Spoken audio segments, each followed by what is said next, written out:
Hello, and thank you for joining us today for this talk on the Jewish community in Treorchy. My name's Laura Henley Harrison. I am the project officer for the Jewish History Association of South Wales. We've recently put together this series of talks to tell a little bit more about the history of some of the Jewish communities that used to exist through the South Wales valleys. And obviously, many of them are no longer in existence. So today, I'd like to tell you a little bit more about the Jewish community of Treorchy. So uncovering the history of the Jewish community in Treorchy has been quite a challenge. I would imagine as much of a challenge as actually being an observant Jew in Treorchy.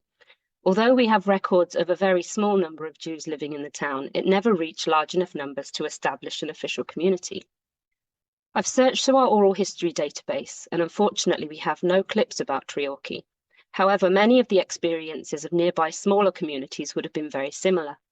So I would like to include some of our interviews so that you can hear some Jewish experiences of life in the valleys in their own voices. Just to explain a little background regarding Jewish religious practices. For the Orthodox community, there is a requirement to have a regular minyan to become established as an official community. A minyan is a group of 10 men over the age of 13. Although Jews can worship in a synagogue or at home if there's not a minyan, there are a number of prayers which cannot be recited if this number is not met. For example, the Kaddish, which is the prayer in memory of the dead. This cannot be recited according to Jewish law. Another difficulty faced by the number of Jews in Treorchy is attending synagogue on the Sabbath and during festivals. Treorchy did not have its own synagogue, so to attend full services they would have to travel to nearby communities. To give this a bit of context, the only Jewish families I could find linked to Treorchy and the surrounding areas lived there from the late 1800s up until the 1930s. This would have presented its own problems with travelling to nearby synagogues due to a lack of convenient public transport. But to make this even more complicated, Orthodox Jews are not allowed to use any form of mechanized transport on the Sabbath, so this would have involved walking many miles to attend a service. It's therefore likely that they would have worshipped at home for the Sabbath, but would have made the journey to a nearby synagogue on high holidays such as Yom Kippur, which is the Day of Atonement, and Rosh Hashanah, which is the New Year in the Jewish calendar, and takes place at the end of summer or early autumn. Here, Anthony Hyatt discusses the problems associated with this when his family lived in Treorchy. So can you remember the synagogue? Can you describe the synagogue? Oh, I can't remember that way. I do remember it was very small because we used to walk you had to have a quorum of 10, and when all the people left just after the war, we used to walk then from Treorchy on the festival to the synagogue in Bramau. And also Merthyr had a thriving community, and Bramau had one. But Treorchy, we never had a quorum there. Right. So the synagogue more or less was let out as a shop, I think, then, and then it was made into a house when Michael Foot bought it. But I cannot remember, but I remember going to this, walking to Bramau, 5 miles, and I can remember going to Bramau, and nearly killed me, walking in on the evening of Kol Nidre, which is Yom Kippur, walking across Romney Bridge in the freezing cold with my grandfather and a gentleman called Abe Sherman of the football pools wouldn't let me go home and put me up the night in his home and took me back the next day by car because he wouldn't let me walk. I was only a little boy, about 7 or 8 years of age, and the weather was so... But my grandfather stayed in a pub somewhere and they wouldn't let me in. I do have very fond memories of that. Romney Bridge in the freezing cold. We can safely assume that these were Orthodox Jewish families living in Treorchy, because we do not have records of Reformed Jewish communities arriving in South Wales until the beginning of the Second World War, when they left their homes in Western and Mid-Europe to flee persecution by the Nazi Party. The earlier Jews arriving in the valleys tended to come from Eastern Europe, which was previously part of the Russian Empire, to escape violent pogroms and enforce conscription into the Russian army, where Jews were treated extremely badly. Having no established community in Treorchy would also mean that there were no local provisions for kosher food. So this would also involve travel and storage of meat, which would have been a difficult pre-refrigeration. It would have involved some creative thinking in the kitchen to remain observant. Bennett Aaron here describes how his family would source their kosher food as the only Jewish family in Port Talbot without any access to local kosher provisions. Because did your family keep kosher in the house? They did, yes, absolutely. So where did they get the food from then, if you were such a small number of Jews in their village? The Cardiff. So we would go on a trip every month, as far as I can remember, to Cardiff. I remember we go to the butchers in Cardiff. I still remember, I mean, as a child, I can still smell the smell of meat and sawdust on the floor of the butchers when I think about it, which even as a child I didn't like. I mean, now I haven't eaten meat now for about 30 years, but I still got that memory of that. And the guy said, and having the chickens at the back, and it was all a bit weird. So we would go and get the food, as far as I can remember, from Cardiff. Another challenge faced by Jews in these small valleys towns was Saturday trading. Although this account is not from Treorchy, it gives some insight into the issues faced by Jews in Llanelli, which would have been very similar. This is taken from our upcoming Swansea Trail, which should be going live on our website in early 2024. Hannah Hirsch, and previously Solomon, describes her childhood in the early 1900s in Llanelli. Her family ran a small hardware shop where they sold paraffin, soap, paint, cups and saucers, scrubbing brushes and other daily household items. The hardware shop was next door to the family home in New Dock Road, and they also ran a small drapery business from their front room, selling blouses, socks, stockings and undergarments. Small Jewish businesses often suffered as a consequence of being closed on Saturday because it was forbidden to work on the Sabbath. As Saturday was the main shopping day when workers received their wages, it was always difficult to hear the knock on the door to purchase goods and be unable to serve the customers until Monday. In Jewish tradition, Sabbath ends when 3 stars are seen in the sky on a Saturday night. If customers turned up earlier than this, they would not be served. If locals were in need of items over the weekend, they would come early on a Saturday evening and shout impatiently through the letterbox, "It's all right, Mrs. Solomon, you can open up. I've seen 3 stars." This is a wonderful account of community cohesion and shows that the local non-Jewish population were generally accepting of what must have seemed strange new practices entering the valleys during the mid to late 1800s. And finally, the end of life for Jews in Treorchy would have had complications. Set rules must be followed, including the body being washed and prepared for burial, not being left alone, and being buried within 24 hours. Small communities could not afford to open their own burial ground, so they would have to be transported to the closest Jewish cemetery. Explaining a little bit about the religious practices of Orthodox Jews hopefully gives them some insight into why Orthodox Jews often live in very tight-knit communities, as it makes it much more convenient to follow religious law and to live within walking distance of the synagogue. The very earliest arrivals often found work as packmen or peddlers. They would walk through the valleys, towns and villages with packs selling goods door to door. This was a well-received service, and they would often allow customers to have the item and pay at a later date, or in instalments, which helped people afford the things they needed on a low income. However, an article in the Rhondda Leader in 1901 shows that on occasion this work could have a dangerous outcome. This article describes an assault in Ystrad on a Jewish peddler named Lewis Lippman by James Sullivan when he called at his house to collect an outstanding debt on a skirt purchased by Mr. Sullivan's wife. Sullivan claimed he could not pay, and his wife made fun of the peddler while Sullivan punched Mr. Lippman, causing permanent blindness in his eye. Sullivan attempted to shift the blame by stating Mr. Lippman was insulting his wife, but the court passed a sentence of 1 month with hard labour, which seems a small punishment for leaving Mr. Lippman with a permanent disability. If business was stable, many were then able to open market stalls or small permanent shops in the town. So why did the Jews come to the valleys? It was very much in response to the growth of the mining industry in the area. As large numbers of workers began arriving, so did those who supplied goods and services to the miners and their families. We have a few accounts of Jewish miners in our oral history archives, but the majority of new arrivals established businesses such as tailors, furniture dealers, glaziers, pawnbrokers, and painting and decorating stores, described here by David Jacobs.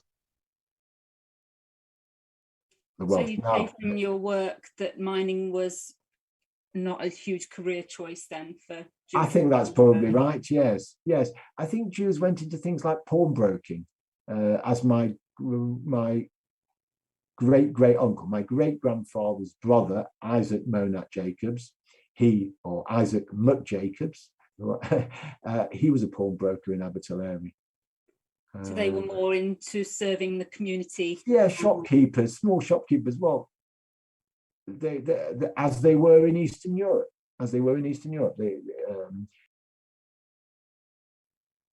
Treorchy must have come within a hair's breadth of establishing an official community in October 1897.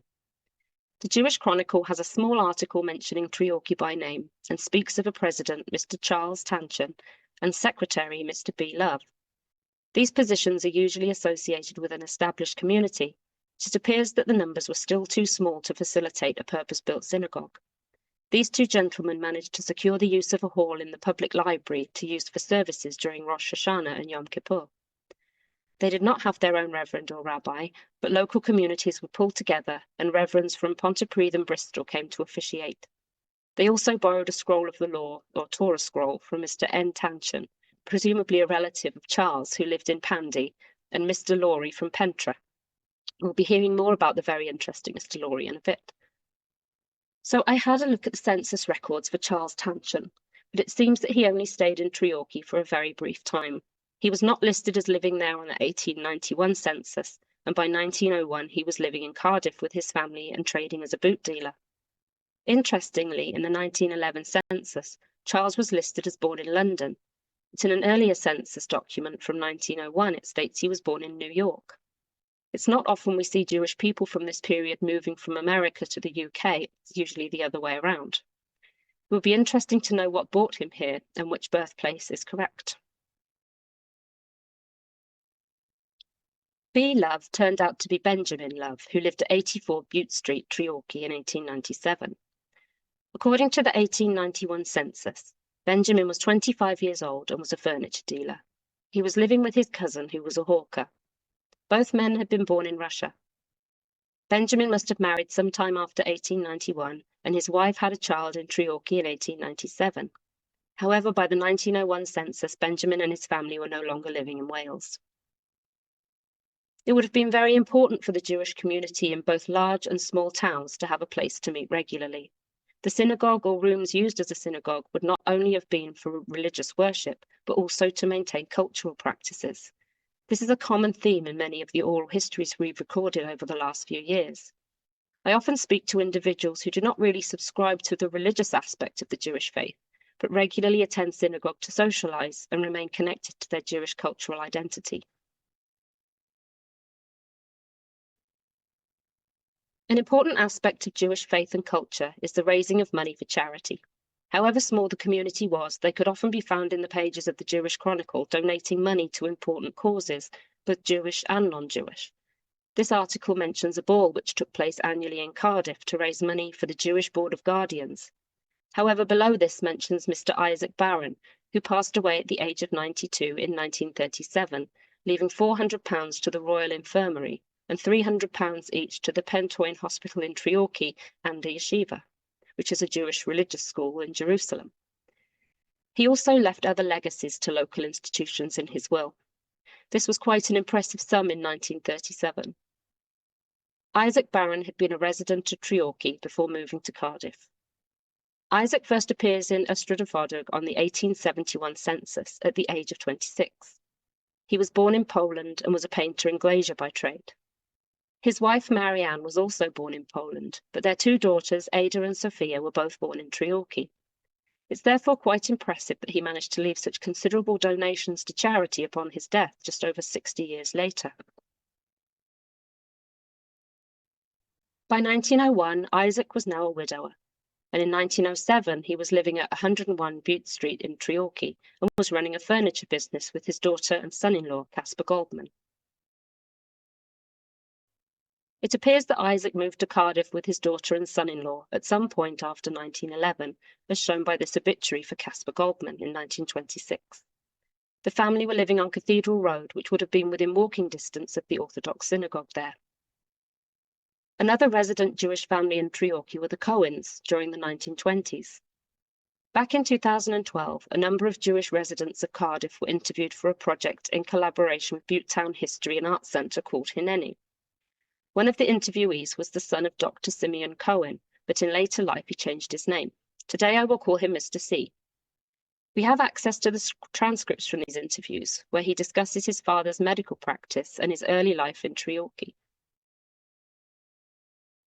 We can find the family in Treorchy from the Jewish Chronicle announcements. Mr. C's father was Dr. Simeon Cohen and his mother was Fanny Graff. Simeon had a medical practice in Treorchy in the 1920s.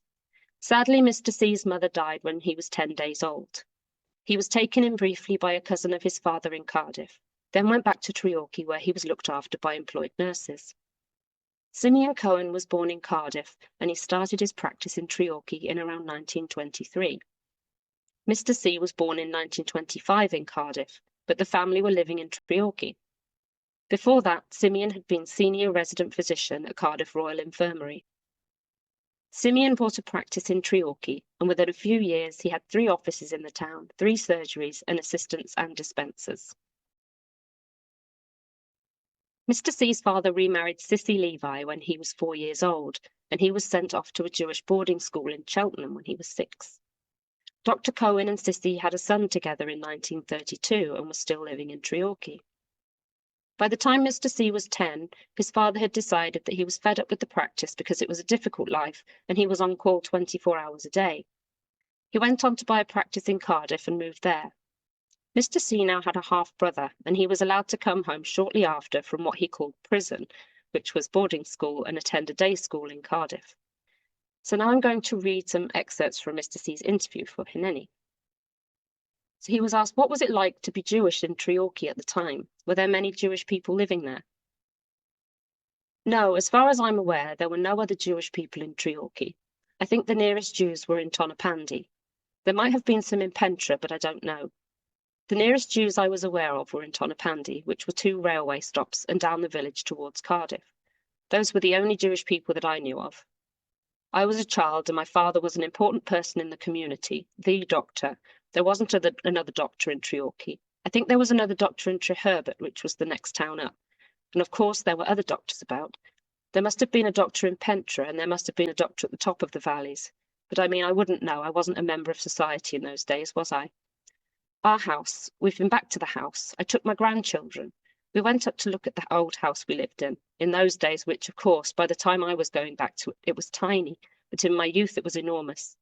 I do remember the trams because there was a tram passing point, single line railway and passing point. There was a passing point either just opposite or down the road from the house, and of course the trams are gone, and I can remember that. I can remember the Salvation Army band coming into the front garden playing Christmas carols. What was it like being a Jewish child? There weren't any Jewish children. I did go to elementary school, obviously, between 5 and 6. I had to go. So I did go to an elementary school, of which I really have no memory at all, except I'm aware that I went to it. My memory of it really is occasionally coming home. Obviously, I came home every day, but my memory is occasionally coming home down a particular back lane that led to the river. I have a memory in my head of my father's main surgery in Treorchy, but it's not terribly clear. It was a house, and you went in, and in the front room was a waiting room, and then somewhere there was a consulting room, and behind there was a dispensary, because doctors dispensed their own medicine, their own prescriptions in those days. There was, of course, a chemist in the town, and some things were done with him. I have a picture in my mind. It might be distorted by later memories, but I have a picture in my mind of a hotel whose name I don't remember, but the porch and the thing over the top of the pillars, that was our landmark down the town. He goes on to explain that his local synagogue was in Cardiff, and he was asked if he travelled there by train. He says, well, I didn't go, not from Treorchy. I don't think my father went either, not from Treorchy. I do know, I remember now, it's coming back to me, this story. He and mother went to some BMA dance in Merthyr, which is over the mountains, and he would go up the road and over the mountains. And apparently, coming back, it was a medical thing. So there must have been another doctor, and they were coming back and he drove off the road and dropped the car into a reservoir. They died, of course. I mean, I don't have any personal experience of that. It's a story. It might not even be true, but it's a story in the back of my mind. I don't have any other real memories. I mean, I remember going down into the town, being taken by a nanny, not grandma, of course, nanny, a nurse, and going down to the town to do some shopping. And years later, really years later now, let me see, probably the mid-50s, I'm talking about the 20s in Treorchy. In the mid-50s, we went back and I went to see a particular shop, which is a fishmonger's and fruiter's.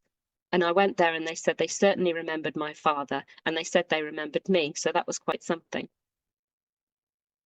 Mr. C then went into the army after studying anaesthetics, where he was at Bethnal Green. The chief anaesthetist at Bethnal Green was the chief assistant anaesthetist when King George VI had his operation for arterial disease in the legs. Mr. C was house officer for the general surgeon, which included orthopaedics, the ear and throat and genital urinary tract, gaining him a wide range of experience. Mr. C also worked alongside a venereologist, and every Friday 6 prostitutes were brought into the hospital for treatment for syphilis, and the treatment at that time was fever treatment. But before they could be given the injection to produce the fever, they had to have a spinal tap.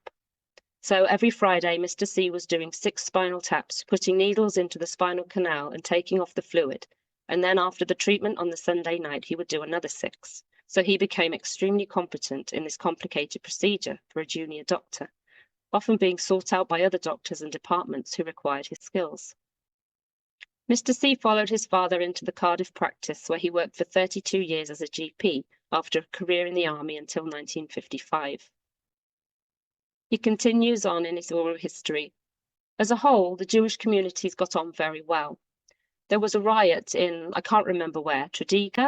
Yeah, a riot in Treorchy in 1911 or something, an anti-Jewish riot.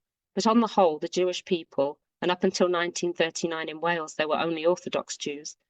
There were Reformed Jews elsewhere, but there were only Orthodox Jews in Wales. And up until 1939, there was very little real anti-Semitism. Oh yeah, you get it a bit here and there, but it wasn't usually very, it might have been very nasty, but it was very small, except for that one thing in Treorchy. But on the whole, the Jewish community, and most of the Jewish community in my lifetime, were very integrated in the sense that they would contribute to non-Jewish, well, financially contribute to all sorts of non-Jewish charitable activities and charities. So yes, I don't think there was a lot of antipathy, and I don't see it much now. I'm not aware of very much. There is some, of course, and it doesn't take much to bring it to the surface, unfortunately. When my father went to Treorchy, remember he was born in Cardiff, when my father went to Treorchy, he had to learn Welsh because a lot of his patients in the 1920s didn't speak English. I mean, the older people. And my maternal grandparents and my maternal uncles all spoke Yiddish. And in the home, they would be conversing in Yiddish in my time. So, I mean, that's long after they were adults and had families of their own. They were still talking to their father, I suppose, in Yiddish. Not their wives. Their wives were all British. Many Jewish residents would also become involved in local politics and work towards improvements for the wider community. So because Treorchy had very few stories, I branched out to also look at nearby towns such as Pentre. And this led to uncovering more local newspaper articles than I have for any other talk, all from the pen of one man, Mr. Laurie of Pentre. There were barely any Jews in the town, but he was prolific in his presence in the press, from his involvement with the Chamber of Trade to corresponding with the Archdruid Morian about religious matters, where he was known as the Ron the Hebrew. One of my favourite parts of my job is bringing people back to life, and it was really interesting to read about this local character. Maurice Laurie was a pawnbroker in Pentre. The first mention of him in the local papers was in 1882, when he sued his own father-in-law, Philip Tanchen, who was a pawnbroker in Abertillery. Philip had left his young daughter with Maurice Laurie for over 2 years after the death of his wife, on the understanding that the child's clothing would be paid for, which never materialised. Philip went to Germany to remarry before returning and opening a shop in Abertillery. He vehemently denied making such a promise to pay for the child in court, but it was found in Mr. Laurie's favour, and he was ordered to pay the amount plus costs. The article portrays the scene, drawing particular attention to the differences in culture and faith. This includes spelling out accented words phonetically, indications of when the court laughed if they addressed the judge incorrectly, referring to the 2 gentlemen's Jewish heritage as these people, and describing how Philip Tanchen pulled his fingers reverently through his venerable beard. This case was definitely presented as highly entertaining. By all accounts, Mr. Laurie was a sensible, highly religious and moral man. He spent many hours writing into local papers, and also the Jewish Chronicle regarding religious matters, and he officiated at services in Pentre. He was also present at the laying of the foundation stone for the new synagogue in Pontypridd in 1895. He donated regularly to various charities, including the construction of the Pontypridd synagogue and towards relief for the persecution of Jews in Russia. a subject which he wrote passionately about in the press. He felt that articles being published regarding the plight of Russian Jews were not accurate. In 1891, Maurice Lawry is mentioned in an article in the South Wales Daily News, where he is accused by the author of his sympathies eloping with his reason. There is an overwhelming feeling of anti-Semitism in this article, with the writer claiming that although it's cruel and deplorable to expel so many people, no one can question a nation's right to free itself from an incubus which in time would strangle its commercial existence. He even goes on to say that the heathen Chinese is a much more desirable citizen than a Russian Jew. Apparently, this is a justified reason for expulsion, as it's related to economic and political reasons, not religious ones. But Maurice would not accept this critique and duly replied from his home at Ystrad House in Pentre 3 days later. He spoke of the years that he himself lived in Russia and how Jews were not allowed justice or freedom purely on the basis that they were Jews. He also answered the claim that the persecution was not religious by drawing attention to the fact that Russian Jews were now forbidden to keep their Sabbath on a Saturday and were being forced to observe Sunday as their day of rest. He ends his letter with hope of better times and with a certainty that the greatest majority of Christian sympathies with Russian Jews, in spite of the anti-Semitism and inhuman treatment the Jews were receiving. As well as staunchly defending his religion and the human rights of the Jewish people, he dedicated many years to the local Chamber of Trade. There are many articles in the press detailing meetings Maurice attended to discuss important issues to improve the local community. In 1885, he was involved in presenting a petition at the Pontypridd County Court with 500 signatures from local leading tradesmen, asking for a separate county court to be established for the Rhondda. The judge allowed a monthly court but denied the establishment of a separate district. In 1890, he was involved in a meeting to address the impure quality of the water provided to the district, with some houses in Pentre having no access to water for extended periods. In 1892, he was involved in discussions relating to the new fire brigade at Ystrad, stating that the Rhondda Chamber of Trade would do all they could to make necessary provisions and allow certain appliances to be used by the fire brigade, who would purchase their own uniforms and pay expenses. They hoped to acquire a fire engine and asked for the provision of fire escapes and hydrants in the long side streets and the bordering agreement. In 1903, he chaired a meeting petitioning for a passenger station on the Tap Vale Railway between Ystrad and Llwynapia at Ystrad Rhondda, which obviously came to fruition. It appears that his community involvement was not always appreciated, with a letter to the Western Mail from the Tonopandi Chamber of Trade in 1885 claiming that Mr. Lawry was guilty of misrepresentations and bombast. They go on to further insult him, as shown in this quote from the article. His remarks are either Treherbert Chamber give an impression that at Pentre there is some chamber so effectual in its operations and so complete in its organisation that the Tonopandi and Treherbert chambers are as stars whose lights grow dim in the presence of this Pentre luminary. It was also sad to read an article reporting on the violent assault of Maurice's wife in their shop premises in 1889. Henry Furbert was charged with assaulting Sarah Lawry over a handkerchief and braces. He struck her in the face, knocking her down. Maurice said that the defendant had come into the shop looking for a row, and he also pushed some other people around, and claiming that Mr. Lawry had altered his pawn ticket for a suit. Henry Furbert was fined 20 shillings. This is a remarkably light sentence for hitting poor Sarah, especially when the article in the same columns detail a gentleman who had exposed himself on the side of a mountain, receiving a prison sentence of 1 month's hard labour. Before we leave Mr. Lawry, I wanted to share some of the fascinating correspondence he shared with the Archdruid of Wales, Morian, on religious matters. The letters in the newspapers began in May of 1892 and continued for nearly 3 years until January 1895. The two men would passionately debate issues of religion, in which Morian would refer to the Jews as a most interesting people and expressed his feelings that they had been a peculiar people from the earliest time of recorded history, mentioning being driven out of Egypt for their diseased condition and objectionable habits. Never one to shy away from a public battle, Maurice Lawry responded to Morian the following month. He addressed his claim that the Jews had been driven from Egypt by reminding him that they had in fact not been driven out, but pursued for trying to escape their enslaved conditions. He goes on to accuse him of indiscriminately attacking the whole Jewish nation, past and present, all over the world, but that he forgives him because he knows not what he says. He states that without Jews there would be no Christianity, and therefore the Jews should be owed a debt of gratitude, not the taunts usually practiced by the vulgar and uncultured. Maurice Laurie certainly gave as good as he got, and I hope to delve further into this correspondence in the future and uncover more of these fascinating letters. Maurice Laurie retired from his pawnbroking business in 1905 when he took out an advert in the Evening Express for a clearance sale and to let people know that they should redeem any pledges within 1 month. The Laurie family were obviously thriving financially, as Solomon also owned stables at Penygraig, where he ran a carriage business in the mid-1880s. And in 1886, there was a devastating fire at the premises. Assistance was called quickly, but the fire spread too fast, destroying the stable and killing 5 valuable horses. It was estimated that the loss was £300, which would be the equivalent of around £48,000 today.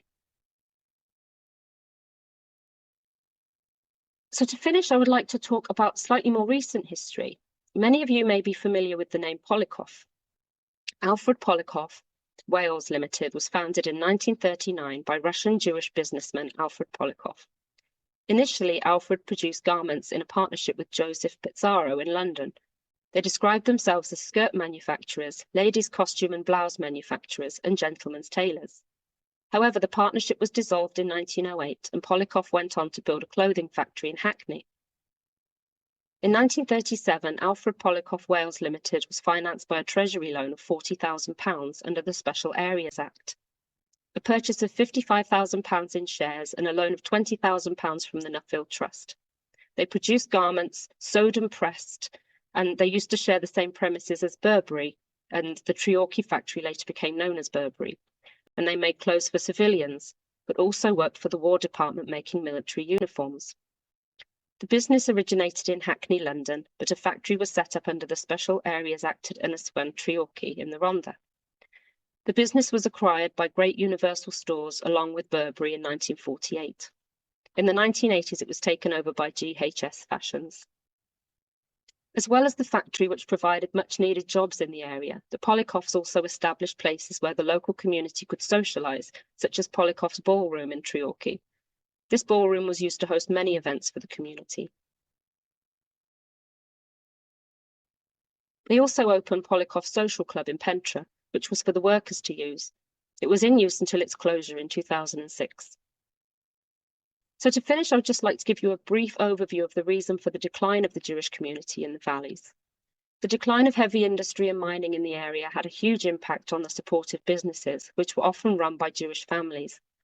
As communities collapsed, many of the Jewish businesses suffered, and they would have moved away, many to Cardiff or further afield to larger Jewish communities across the UK. Other factors which contributed to the decline in more recent years were the younger generation moving away to study or marry. As the community was so small, there was not much choice if you did not meet someone you clicked with.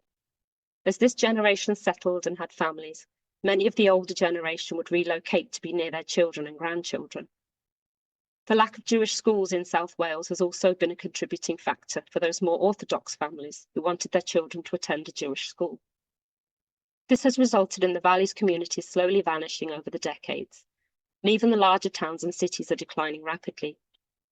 Only a very small number of Jewish families now choose to settle in Wales, a situation which is not helped by the lack of educational provisions and now no access to kosher food in the whole of South Wales.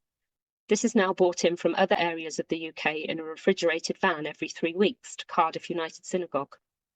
The community is now made up of mainly elderly members, and we continue to hear of members who have recently passed away, and we've often been lucky enough to record their stories so that their memories of Jewish life in Wales is always preserved. Thank you for listening to the talk today, and if you would like to get in touch with us or find out more about what we do, then here are our details. Thank you.